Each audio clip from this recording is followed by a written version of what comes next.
Shout out to Caressa McKnight for sending me this story, and it's another one of those feel-good, positive stories that rarely ever gets talked about in mainstream media. Or should I? Yeah, rarely. I was about to say barely, but that would imply that they do talk about it at least once or twice. But this woman's name is Cheryl McKissack Daniel, and she is the president and CEO of McKissack and McKissack. So I'm guessing she is running this probably with her husband, for it to have it two times, or somebody else related to her with that last name. But I'm just going to assume that's her husband. And she has been her firm. First off, she owns a construction firm. Shout out to her, because it's very rare that you ever find that a woman has a firm dealing with construction. Not saying that there aren't women involved with construction. Shout out to True Royal Family, because she worked in construction by trade when she was in her career, and she'll let you know that she was working in construction whenever she gets the chance to do so.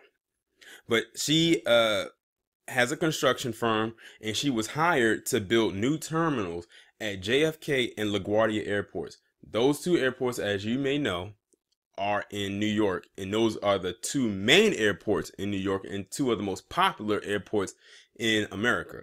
Now I'm going to go ahead and read this article coming from blackbusiness.com.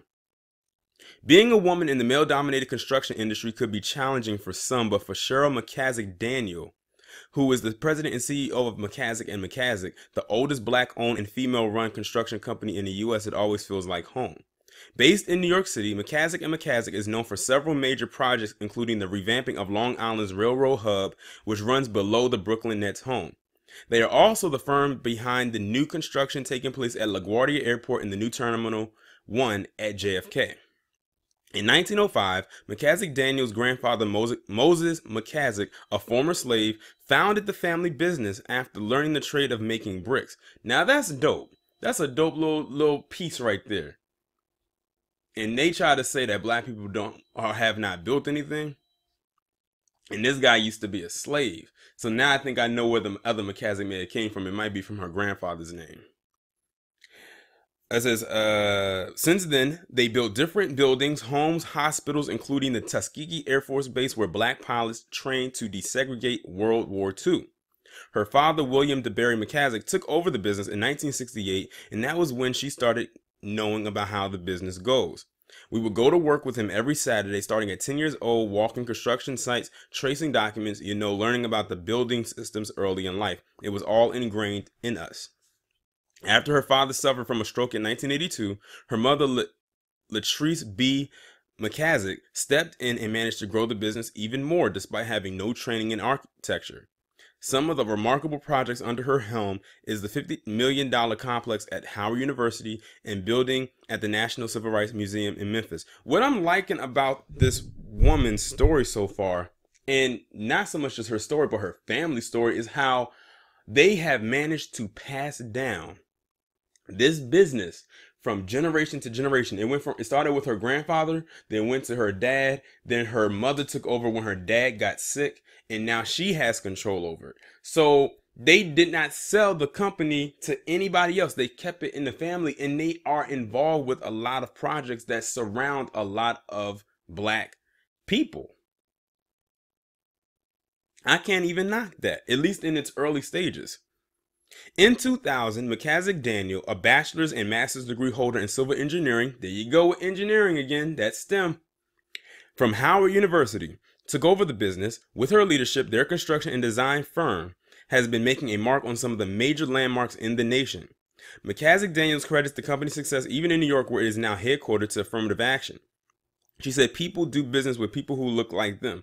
All the work that we've done outside of New York, it didn't matter in New York. She says she's always making a point to prioritize hiring minorities for her company. 61% of her employees are minorities and 30% are women. She also developed a job training workforce program to those who they couldn't hire anymore. Moreover, McKissack Daniel hopes that her story will be able to inspire other women of color that the construction industry can build wealth and that it can look like them. I think I was more impressed with the family part than the part about what her company is doing now with the current endeavor with the airport terminals. Like, that is a rich history right there. See, that's why I like doing stories like this, because they're like hidden gems, and you just like, whenever you find it, you just can't stop talking about it. Like, this was an amazing story, talking about from the grassroots level on up. But yeah, I have to give kudos to her, and like I said, not only her but to her family for keeping it in the family. Now, hopefully, when she has, if she has children, she could pass it down to them and keep the family name there. I mean, this thing went through what, three or four generations, and it's still here, and got started in 1905 by her grandfather, who was a former slave. That is simply amazing.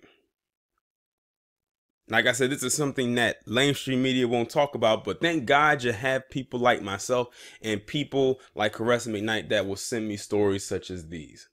But y'all let me know what you think about this down in the comments. Like, share, subscribe. I will talk to you in the next one.